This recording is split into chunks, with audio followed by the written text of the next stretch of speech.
You're shaking, your heart's racing. You feel like something terrible is about to happen. But is it a panic attack? Or is it your blood sugar crashing? If you've ever been caught in that moment, not knowing whether to reach for a snack or a Xanax, this video is for you. So let's become more aware together.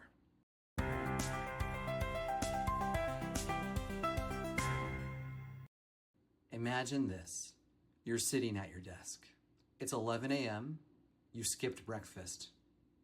Suddenly, your hands are clammy. Your heart pounds. The room spins a little. You wonder, am I anxious? Or is something else going on? Millions of people misdiagnose their own symptoms every day. And the stakes are high because treating a panic attack like low blood sugar, or vice versa, can make things worse.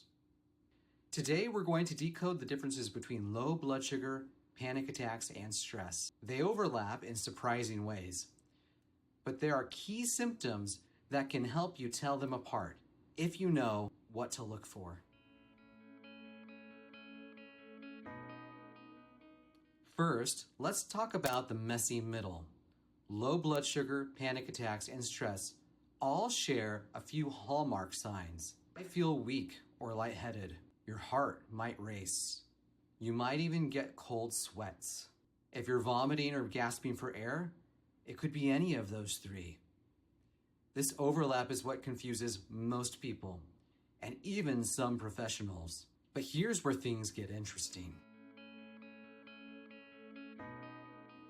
If you start feeling confused, irritable, super hungry or shaky, or your skin gets pale, your vision blurs, or your lips go tingly, there's a good chance your blood sugar is bottoming out.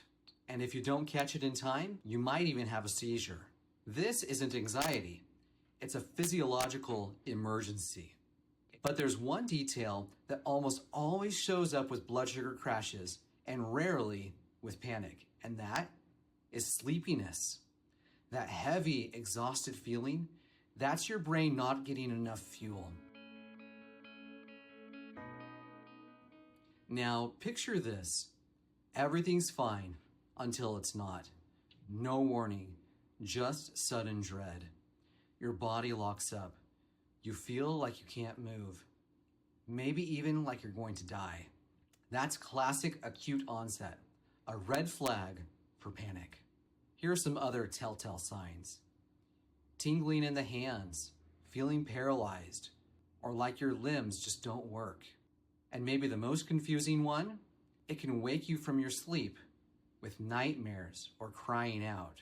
But unlike blood sugar crashes, panic attacks are often triggered by stress, trauma, or sometimes even just the fear of another panic attack.